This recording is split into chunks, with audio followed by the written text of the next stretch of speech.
everyone, this is Kelly from The Truth in Story, and today we're going to be taking a look at Tarot of the Crone by Ellen Lorenzi Prince. Now, she is a deck creator who has done the Dark Goddess Tarot. I don't know if there's another one or not. I don't know if it's just, I think it might just be those two, but I know of the Dark Goddess Tarot.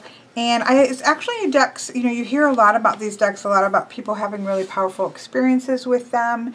And I've kind of gone back and forth over which one I would prefer. And I actually had settled on the Tarot of the Crone. It was just kind of on my list.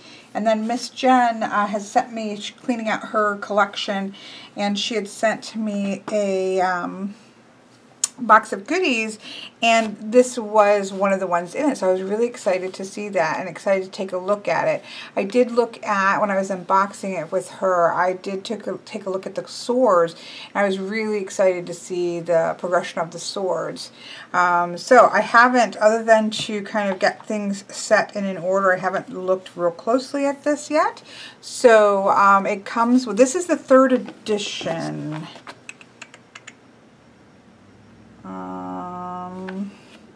Yeah, I'm pretty sure. Yes, Tarot of the Crone, 3rd edition. And so it says here, inspired by the ancient Holy One, she is grandmother, witch, and hag. She has been ignored or trivialized because she holds powers that others fear or deny, powers of time and transformation, of death and shadow, of wisdom and pain, of magic and wonder. So it has a very primitive art style to it that nonetheless does hold some powerful energy there. It has this really nice little guidebook. I quite like it, actually. It's small, but it does have color illustrations. It talks about the colors used in the deck, which I really love. It does have illustrations kind of 2 at a time. But I think you end up having all of the majors at least. I don't know if that continues into the minors. No, for the minors though, she does at least, if you, let me go to the wands maybe, or maybe it's at the end of them. I thought there was a, yeah, so you see a sort of progression of a page of all of the wands. And so for each of the suits, you have one colored page. All the swords, where you see them all laid out in a row and how they interact with each other.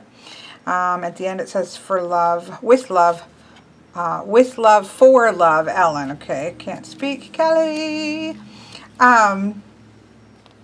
The major arcana of the Tarot of the Crone represents times when the crone is speaking directly to your soul, rather than addressing an aspect of everyday life as the minor arcana. The majors require you to look at the deeper forces working within and upon you. They are challenging and powerful opportunities when they appear in the reading. The minor arcanas, are the number cards, represent qualities or aspects of our magical, emotional, mental, and mundane lives. They are identified by the combination of their element, fire, water, earth, air, represented as wands, cups, swords, and discs, and their numbers, 8 through 10. The court cards represent the different faces of the crone among the elements, different expressions of elemental power. Her faces are beast, witch, grandmother, and shadow. And then, like I said, it gives you a section about color, and it also talks about how each of the minor arcana uses 2 color combinations with black and white. So the wands have red and yellow for power and will, the cups have red and purple for feeling and soul, the swords have blue and yellow for mind and ability, and the discs have green and brown for life and flesh. The major arcana used, you know, any color combination it wants. There's also a poem for each one of the major arcana. I don't know if they're in the minors. My guess is probably not. Yeah, they have little things here. So very, very interesting. We'll kind of see as we go along a little bit further, but a nice little guidebook for sure. It's got a nice sturdy box. It's not completely finished. It's raw on the inside, but it's sturdy and it's a nice, you know, it fits the deck. Easy to sit on the shelf, so nice box there. The cards are slightly, I wouldn't call them glossy, but they do have a sheen to them. So here we have the Tarot of the Crone, and the backs are just pure black, which I absolutely love. And I, of course, will be blacking the sides. Of course, here has her arnellart.com, that she has some advertisement there, and then obviously for the deck itself. So they feel like they're, like I said, they do feel like they have like a satin. They're not high gloss, but they definitely have a sheen and a shine to it. So let's just zoom in and look at the card, or zoom out, you know, either way, either way. Let's take a look at a couple of these poems here. So here we have the Fool. It says, "To know me, you must first know this. In the beginning, as in the end, there is nothing. Behind your ordinary world, behind all manifestation, lies the void. I am the emptiness surrounding the universe. I am the uncertainty of the electron. I am the nothingness hiding in your soul. In the void you have no name, words do not exist, you have no memory, no past or future, time does not exist. You find no landmarks, you have no body, matter does not exist, but you may still exist. A mere spark of awareness, but that is enough. That is where you begin." Look at that spark of awareness. And then it goes into more information here about the actual card. Let's take another one and look at the Magician. "I am the something that comes from nothing." So we went from nothing but a spark. "I am the mistress of illusion. I am the mistress of reality. I am the one who passes between." Let's go ahead and read what she writes all together so you can get a feel for that. "A mask with living eyes burnt out from the darkness of a cave. The Magician is the force that can manifest itself out of the void and out into the world. She is the ability to appear and act as one wills, the confidence to live one's own life and no other, and the power of originality. But the mask is also illusion. Your very body is the mask your soul wears, how your soul happened into flesh at the time of your birth. The Magician is one who knows both reality and illusion and who crosses between. The animal of the mask is the crone manifesting in the form of her familiar, her first companion, and her aid in the making of magic. Magic crosses the boundaries between worlds, bringing the energies of spirit into form and dissolving forms back into essences. Magic will do the same for you if you have the courage and the confidence to take it into your hands and shape it to your will." So out of the darkness, out of the nothing, out of the cave, comes that power to manifest. Here we have the Priestess, which is beautiful. We do have, you know, the crescent moon. We do kind of have the watery feeling here. She is the standing stone. "I am the oracle. As keeper of the oracle, I speak for my sisters. As keeper of seekers, I speak for the stars. I know where power lies. I speak only truth. I speak only silence. I speak in a language few understand."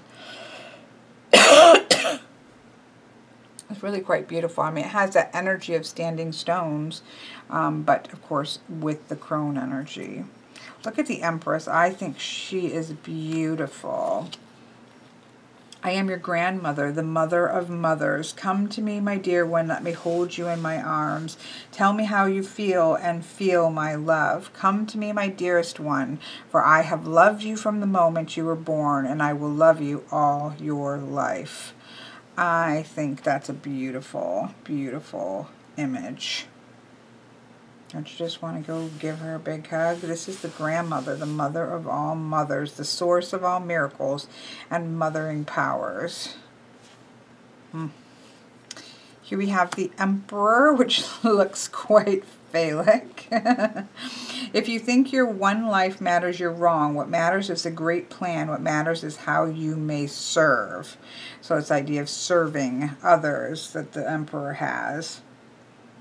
The Emperor is a monumental monumental obelisk supported by human bodies, by flesh and blood and earth and life. Here is the power that sets order to creation, that quarters and establishes the world. Without this power, creation becomes soup. It is a power impersonal and implacable in the drawing of boundaries. It does not especially care about you. Without this power, you would be unable to take a higher view, but forever see only yourself at the center of all things. It is time to take a higher view and get on with it rather than to bemoan things that cannot be changed. The Emperor calls to you to take charge of the powers of limitation and order. Lay down the law to the voices you hear. Speak and act with authority. There is a way to walk that works with the plan, and therein lies the road to success. Very interesting. I'm going to turn off my...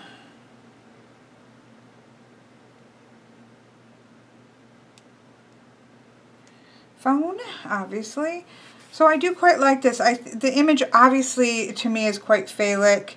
So you definitely have that here, but you know, it isn't a power, right? And it is an order that is supported by the people who surround you and who allow for that order to be created. We can certainly see that with an emperor energy. The emperor, without the people that he serves and rules, is nobody. So it's quite interesting. I think there's a lot that you could be unpacking there. I love this card. Here we have tradition for number 5, which of course is traditionally the Hierophant. I think that word change works very well for this. I am the strength and the weight of generations. I am knowledge of the past. I am the living present. I determine the future. I am the door of time. I love this. It does talk about how each is individual, but they are also all bonded and connected to each other.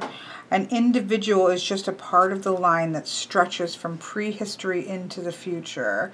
I love that. I do like her writing. And I love the nesting dolls for this. I think that works really beautifully. Of course, we have crossroads, and we have that feeling of like Hecate at the crossroads. If you think you can go back now, think again. The choice must be made. No one can help you. All you know cannot help you. You cannot know the future, but you must know your heart and choose to follow. Very much of a card of decisions for what would be the Lover's card, and that works, you know, that's how I read the Lover's card, making solid choices that connect with our higher consciousness, our conscious and our subconscious. So even in the way that I traditionally read, I think this works really beautifully. I think it's a powerful message of time to choose, right? It's time to choose.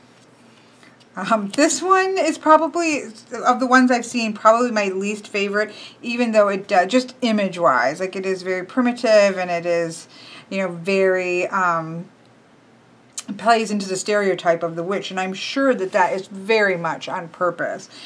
So let's see what it has to say. I was burnt and I survived. I was scorned and I have thrived. Now I'm on my way to new adventure. So we have a witch flying on her broomstick. Her face is alight with discovery. She grins into the wind. She doesn't care that others have demonized or trivialized her image, giving her greenish skin and warts. She used her magic to survive adversity and keeps on flying, following her own star, doing what others consider unseemly or impossible. She is wild and wise and moves forward with a taste for adventure and a sense of strength. Freedom is the prize for those who embrace the witch, who are not put off by her apparent ugliness, those who question authority's assumption of what is good and what is evil and what is possible and what is not, and find their own way. I do love this because, you know, she's just embracing the archetype. She's embracing what has been put on her and just kind of, you know, who has the last laugh kind of energy to it, which is quite powerful. Spider for justice, you know, that doesn't surprise me since spiders are running around after me. I am Spider Web Woman. While you live, you walk my web, the web that is your judge. The powers of earth will judge you. Have you harmed yourself or others? The power of air will judge you. Are you free from fear and delusion? The powers of water will judge you. Are you loved and do you love others? The power of fire will judge you. Do you know who you are? Do you know who I am? How you shall be judged. The time is now to judge yourself. Definitely the judging aspect of justice, right? And of course it goes on to talk more, which I can't do for everyone. So I'm just going to read the little poems because I have to see what they are. I love this one for the Hermit. I speak, no one listens, but I know what I know. The Hermit says, look to yourself for the answers. Look into the worlds inside you and the uncharted realms within, behind and beyond the ordinary. There are secrets only you are meant to discover, and truths only you can divine. Love it. Love the image. This I love. I am a huge fan of labyrinths. Huge fan. That sounds very strange. I am very intrigued by, and have been for a very long time, the concept of the labyrinth. This is, of course, for the wheel. I am the mistress of fate. You walk in patterns I set. You walk in paths you choose and paths you don't. You will turn and turn again. Every path leads you home. I do love this. Both the power of chance and fate that comes to you rather than through you. Very interesting. Strength, this is really beautiful. We kind of have this interlocking figure of a snake and a woman. I am spirit, making a body is what I do. I am body, expressing a spirit is what I do. You are primal, you are sublime. You are strongest when both are one. Is that, again, coming together with our primal and our kind of civilized or human self. This card here really, since I first saw it when I opened the deck, has much to say to me. I have to figure it out, and I have to sit with it because I haven't. But this is just really evokes a lot of feeling, a lot of feels about this one. You know, I just wanted to come back and read. I'm going to insert this. It'll be awkwardly inserted in. I was kind of doing a reading for myself, and I just want to read this whole passage because this is the card that jumped out at me from the very first time I opened the deck, and it's definitely very pertinent to me right in this moment in this week. And something that I will leave out and sit with. But I think that the creator just did a beautiful job on the guidebook for many of them, but especially for this one. So I'm going to just insert this in and read the whole thing. I am the woman who weeps. I am the soul who suffers. I bear all wounds. I cry for beauty that exists in spite of pain. I cry for pain that exists in spite of beauty. I cry for us all. Someday it will be enough. A cowled, crying face hangs like the moon above a sea of tears. The lavender and blue indicate the spiritual nature of her sadness and the mystery of the meaning, the nature and existence of suffering.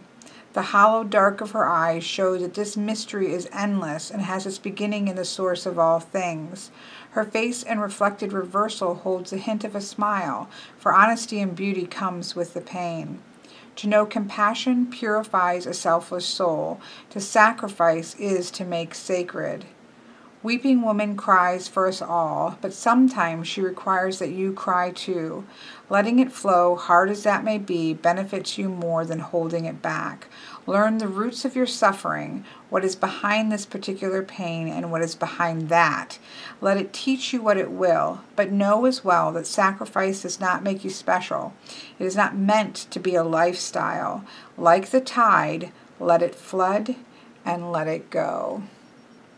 I just think that that's really beautifully written, and you might miss that, this reflected face with the smile within the tears as well. It's just really evocative and really quite beautiful, and especially in combination with the guidebook.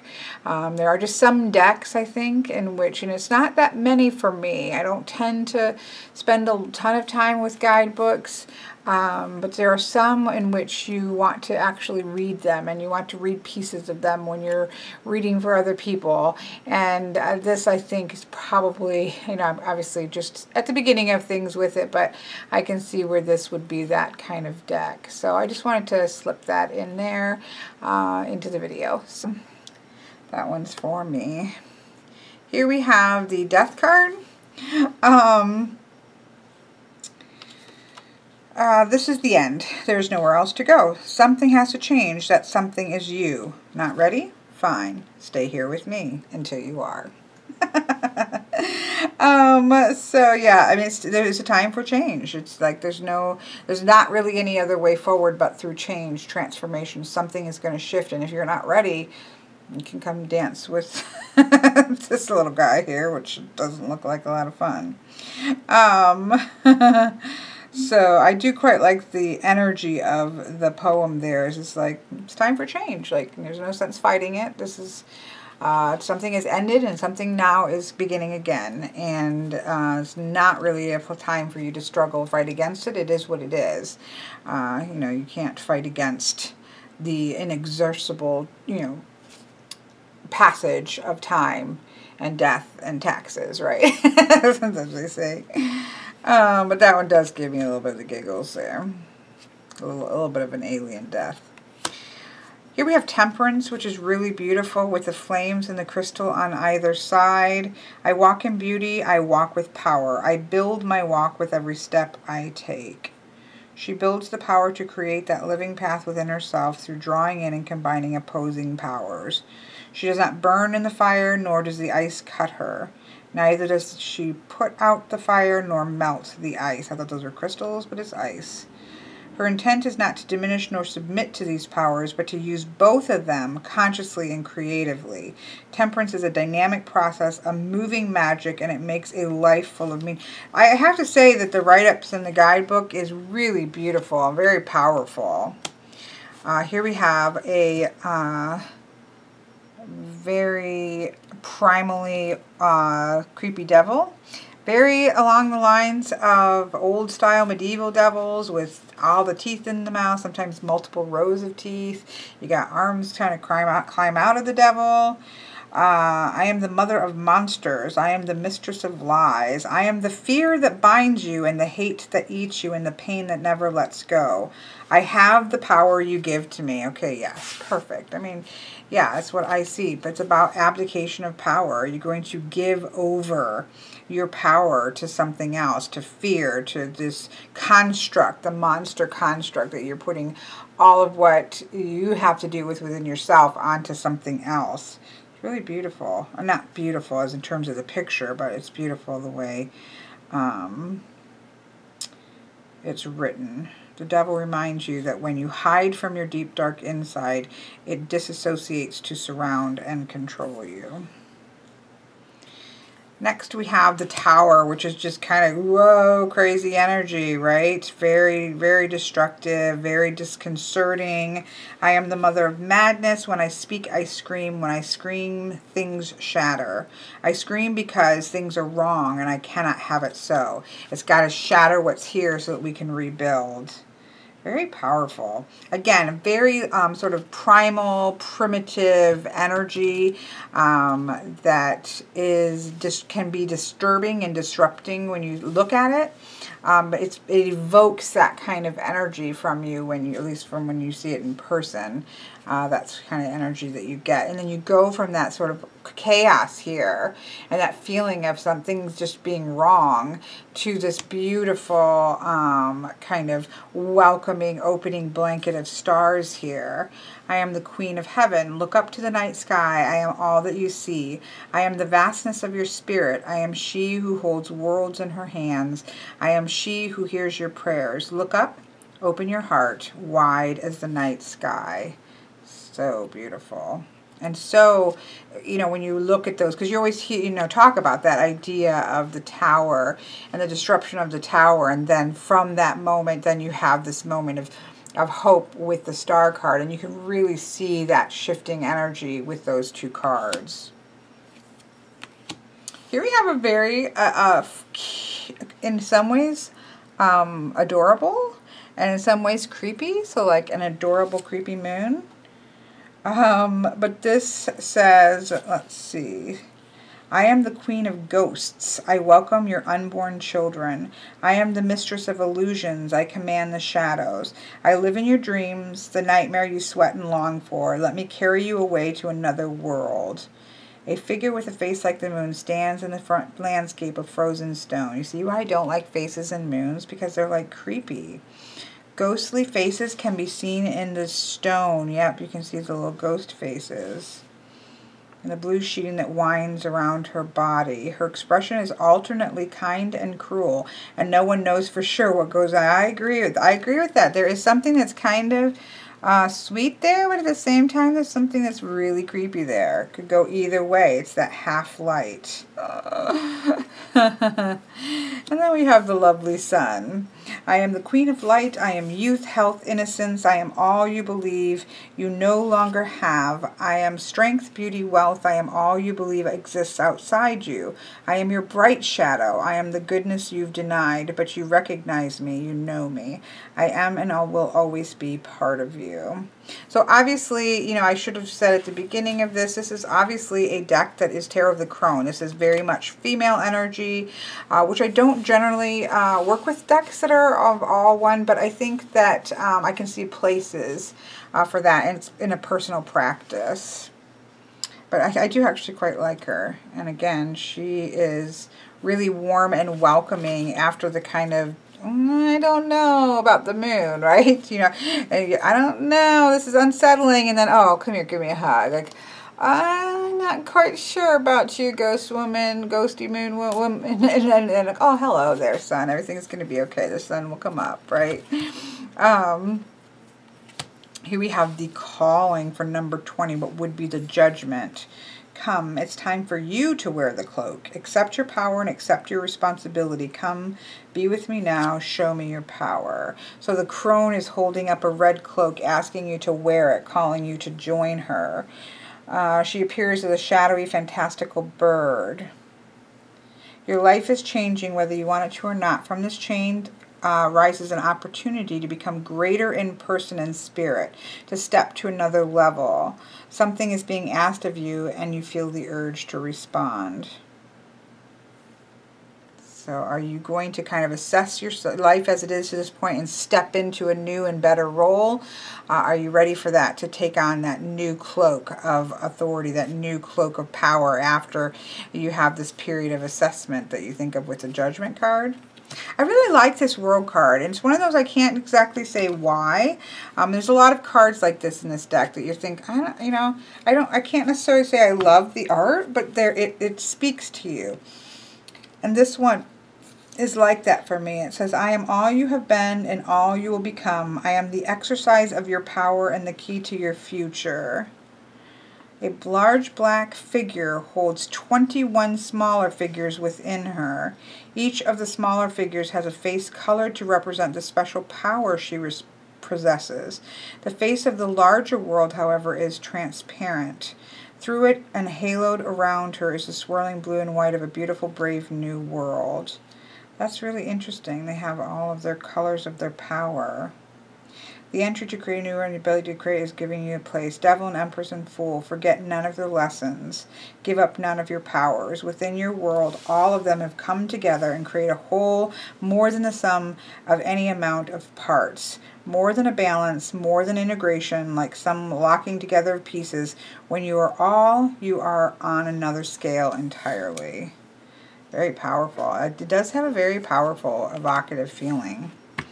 And that brings us to the minors. The guidebook does give you a breakdown of fire, water, air, and earth. And then it also gives you a breakdown of numbers. I love it when little books do that because I think it's important. Singularity, duality, creativity, 4, solidity. I'm just looking at the first keys. 5, evolution, changing power. 6, awareness, harmony. 7, exploration and experimentation. 8, organization. 9, integration. 10, culmination. I quite like those. And then it explains the face cards or the court cards. The beast is the primal instinct of the power, the wild and whole expression of the element. The The witch is the focused use of the power. It makes sense. The grandmother is the mature expression of the power, concerned with family and community. And the shadow is the element's overdone, destructive, and devouring power. So it's kind of giving you the different faces. One is primal instinct, one is focused use, the other is that mature nurturing, and then the other is the shadow aspect. So that's quite interesting way to do the court cards.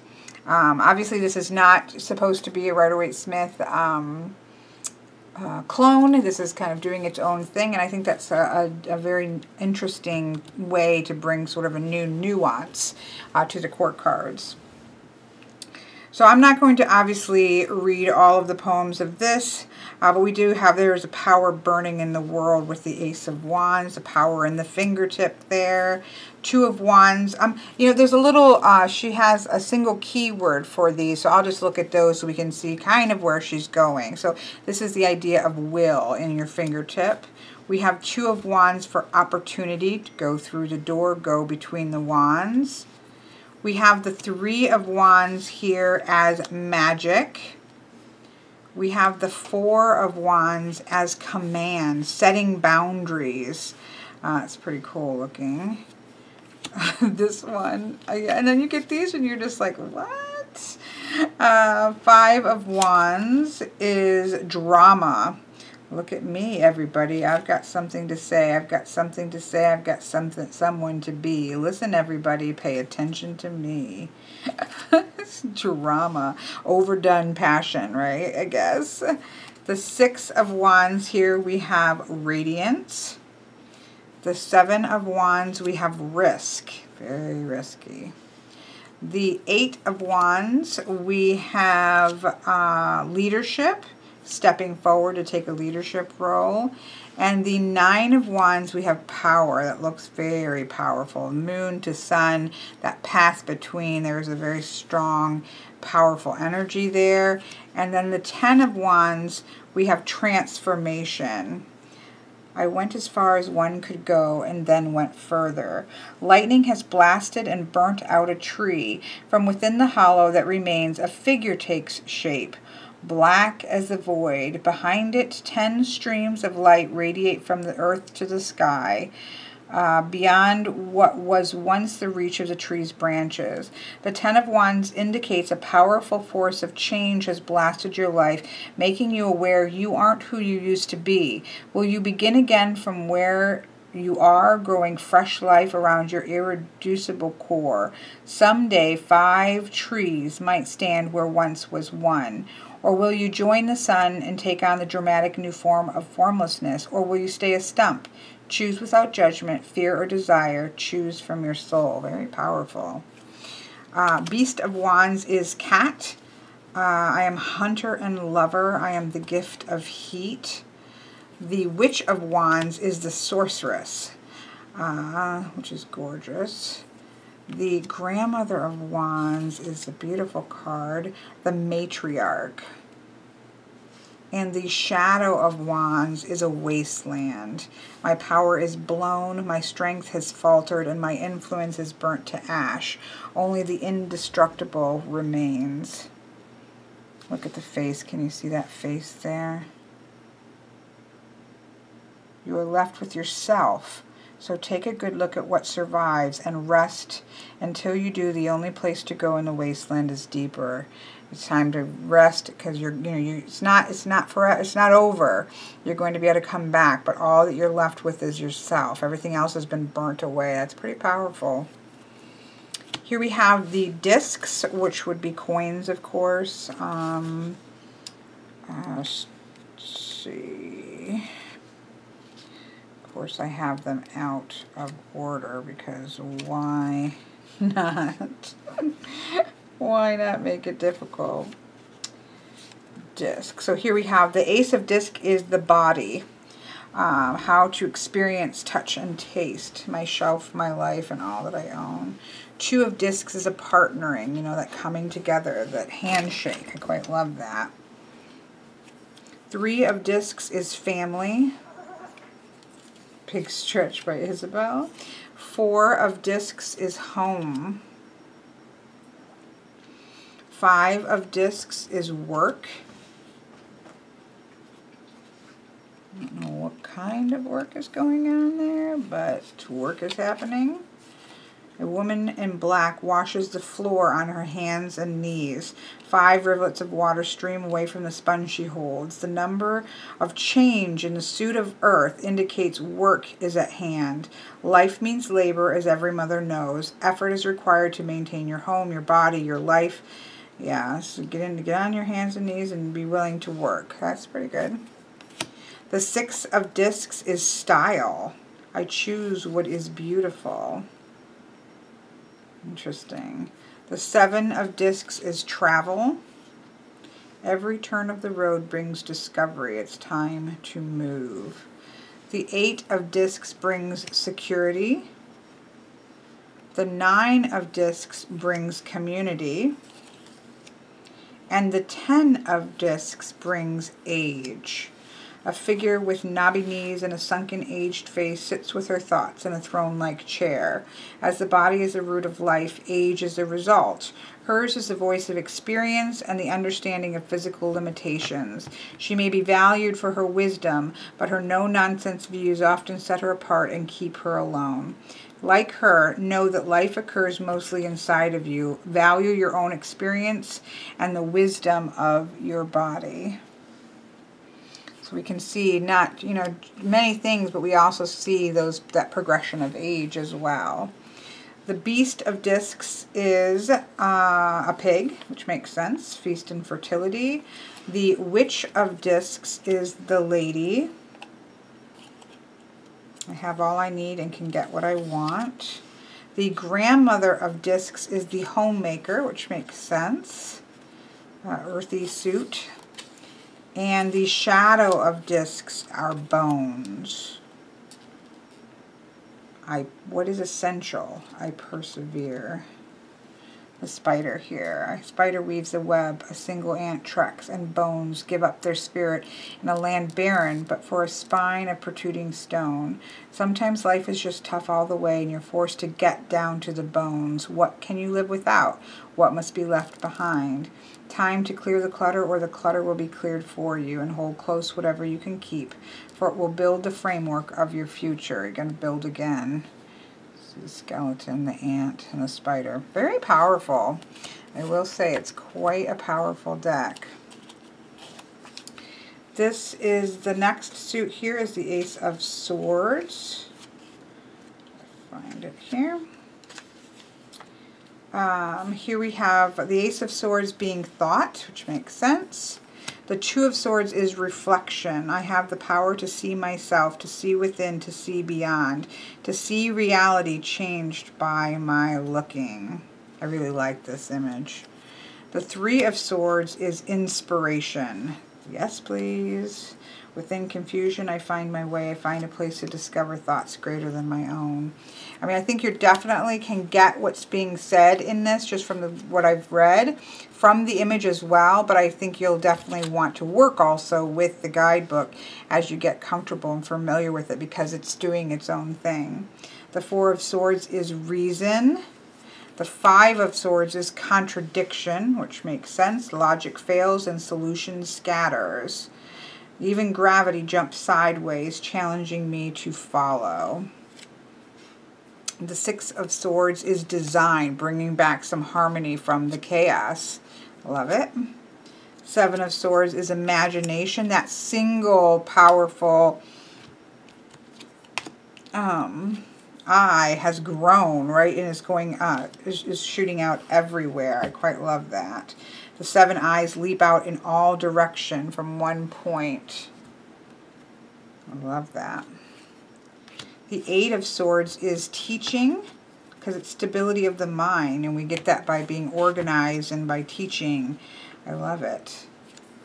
The Nine of Swords here is proof. What I know absolutely. I know my own truth, and I will defend it as necessary.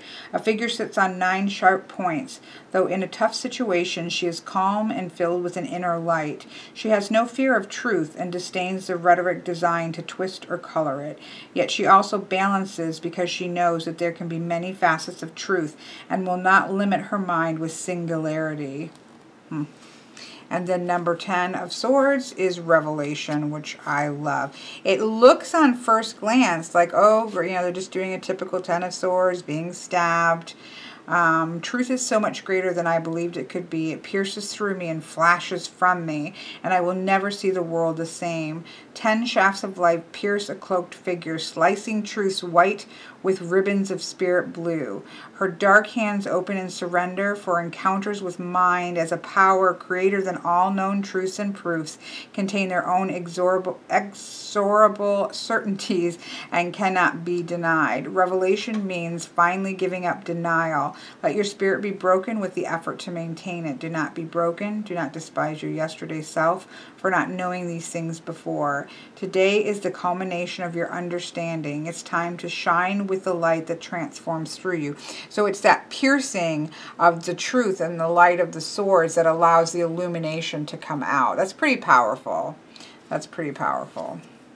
Beast of the swords is the crow. Love, love, and love. The witch of the swords is adversary, which is, the knight. You think of Knight of Swords as that challenge, that I'm going to go forward. She calls you to be your own best friend and defense lawyer. I love the grandmother of swords. She's the storyteller. Oh. And the shadow of swords is the machine. When your thoughts are perfection, crystal air, never touching gross matter. When you're so much into the mind that it just turns you into glass and into ice. That's pretty cool. Pretty cool. And that brings us to the last suit of the cups. And we go to the beginning of the cups. Here we have the Ace of Cups as grace. A woman's face turns up to take in the falling rain. Her open mouth, the cup that receives the blessing and savors the taste. We have the Two of Cups as desire. 2 cloaked figures curved toward and open to one another, forming the shape of a heart. Their roots converge. Their hearts make space for each other. Desire, when a heart-activated force leads your soul to its true path. Your heart has been opened by grace. Now the love inside you seeks a complement. And so on and so forth. So you can see the 2 cloaked figures kind of bending towards each other. We have, I will say, for a feminine deck, this does also look like female genitalia as well. It does have that, which kind of goes with the concept of desire, and so it does works either way. 3 of Cups is communion. Together we are one. Together we are more. Together we know love. I love that. You can see the smiling face there. The 4 of Cups is isolation. I stand alone. So here we're together. Here she stands alone, gazing at the horizon. I know all that I have lost, and all that remains only myself. That's interesting because she's going numerologically. Oh, the solidity of the 4 freezes the natural flow and diffusion of water, and the result is isolation. There is darkness and disconnection, a separation between oneself and the beloved. 5 of Cups is hope, which is interesting. I want to love again. I must believe again, so I pray. I pray for love. I pray for her. I pray, though I am no longer sure who hears me, but it is someone. She moves beyond this isolation and reaches out with hope. So we're seeing much more of a progression in the minors rather than following strictly of, say, the Rider-Waite-Smith symbology, which is beautifully done. 6 of Cups is ritual. 7 of Cups is fantasy. She haunts my dreams, and I must have her. If I cannot, I will dream another. I'll dream of whom I choose. 100 other goddesses, 100 other lives. 6 goddess figurines. Their genitive powers emphasized as cups of wine or blood are contained within a similar greater vessel. In the 7 of Cups, feeling explodes in many directions at once, and desire intoxicates your soul. You have come to the realm of fantasy. Your wildest dreams are calling. Seek the vision that speaks to your whole heart. The 8 of Cups is commitment. A figure stands with arms and legs akimbo, 8 red cuffs signifying commitment on her wrists and ankle, though her limbs are bare. Her face is shrouded, for her individual identity is not as important as what or whom she serves. This card signifies giving yourself without reservation to a specific cause. It is the cause, the drive, and the willingness to enter into deeper relationship, whatever that relationship might hold. Through the 8 of Cups, you learn to value one path above all others, the path with heart. The 9 of Cups is healing. I am the many and the one. I am whole who has been broken. I am the power of redemption. I am the renewal of creation. And then 10 leads to rapture. I fall in her eyes, explode under her infinite hands. I hang between creation and destruction. I breathlessly await her final kiss. And then we have the Beast of Cups as the frog, which makes sense. We have the Witch of Cups as the siren. That makes sense as well. With the waves dance, where the waves dance, where the stars and tides align. There I celebrate my passion. There I abandon restraint. There I create movement that will last 1,000 years. And then we have Grandmother of Cups, who is the godmother. And lastly, the Shadow of Cups is drowning. A naked figure hangs unmoving in dark waters. All I feel is all I am, and I am no more. Allowing one thing to comprise your entire life and denying yourself a separate identity. It could be it's time for this, and you need to rest here until some understanding is found. Just take care you don't lose yourself in this forever. So yeah, you want to, it's good to have a single path, but you don't want to you just totally subsume yourself in somebody else, so to speak. Seems to be the Shadow of the Cups.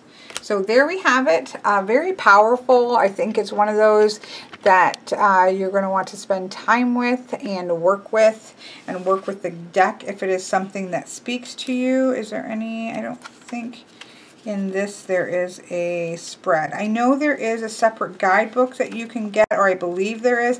I know there's a Dark Goddess one. I did look to see if there was one for this one, and I didn't see it on the website, but Bella, who has, I think, both decks, thinks that there is actually an expanded guidebook for this one as well. So if I can find that, I will put a link to that in the description box below. Let's see how it shuffles. It kind of feels, I don't know if it's not like maybe Game Crafter or something like that. I kind of want to say it feels like a Game Crafter deck. It's not horrible, but it's not like wonderful. You can't really cause a bridge to it, so it's not super flexible. It's okay on the riffle, but there's really not much give on, even though it's thinner cardstock, there's not a lot of give to it. So it's not horrible at all, but it's not, you know, anything fantastic cardstock-wise. I do really love the black backs, and I will definitely be blacking the sides. It needs a really good. And I don't know with this black and this cardstock whether it's going to be quite prone to chipping or not. There's no pre-chipping on it, like sometimes you get some decks with all the black and you can already see chipping before you do anything. I know this it was somebody else's deck, so it's not brand new, but I don't think she used it a lot. If she did, again, you don't see any kind of chipping or anything.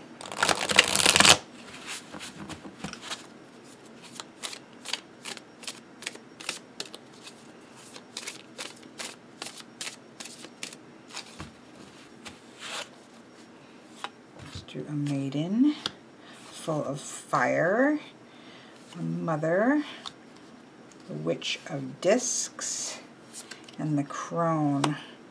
Wisdom that comes from destructive forces, wisdom that comes from letting go of gravity. I think that was one of the key words there. Let's see. For Wands, the Beast. Let's just see what it says. I am hunter and lover, the gift of heat. When the cat comes to you in a reading, it's time to go for what you want using simple, natural strength, which makes sense in the space of the maiden, right? When you're kind of in that youthful energy of the maiden, you have that natural power, and kind of sink into and tap into that natural power. Because we all have Maiden, Mother, and Crone in us, or the male equivalent of that within us at all times. And so tapping into that energy is going to be the best use of that young energy. We have the Witch of Discs for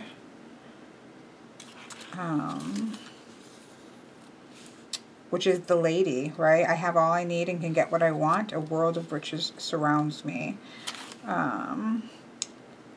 Let her enrich your life with the application of practical knowledge and appropriate force. You don't need to batter down the door when you can turn the knob in your hand. So you're gaining a little wisdom. Here you're tapping into natural strength, and just you've got all that youth and that energy that you can just roll right into it. The lady, the mother, is kind of represented here by the lady who says, look, we don't have to bash the door down. Just turn the doorknob. Use wisdom to take the replace, or that building of wisdom to take the place of the natural brawn, right? And then in the message from the Crone, because this is the tarot of the Crone, is the Five of Swords, which I saw something about falling into. Let's see, let me find it. Swords. Contradiction. Logic fails, solution scatters. Even gravity jumps sideways, challenging me to follow.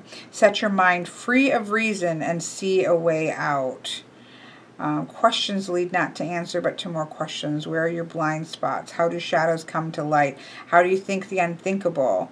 Look for the knowledge that cannot be written and is never taught. So it's kind of like shake up everything you thought you knew, and see things in a new way. The Crone is teaching you to see things from a different perspective. Just break down all of the structures that may be holding you back from really seeing and living and embodying wisdom, and kind of go about it a new way. That's how I would read that lovely Maiden and Mother and Crone. Just it seemed like the right kind of. There wasn't a reading in there, so I wanted to try it, but it's really beautiful. I think it's really powerful. I can definitely see again using this on a personal path. There are definitely ways in which I think this can be very, very powerful. So I'm really glad to have had a chance to take a look at it. I hope you have enjoyed this, and I will see you next time. It's me again. Got some YouTube video action going on here while I edge. I just wanted to show you the difference. We have a deck that's obviously, got black borders on the front and a black backing. That white, for me, that white edging just kind of, it needs to be finished is all, and I quite enjoy doing it. So here we have the black backing, black fronting, and now the black siding. And it just works really well. And this was a reading for myself, which I am mulling over and gaining insight from while doing these things. I just wanted to show you real quick, what it looks like edged, and why I think that is one of those, especially for a black deck with black face and black back. For me, it's just almost a no-brainer kind of thing. But everybody's mileage may vary.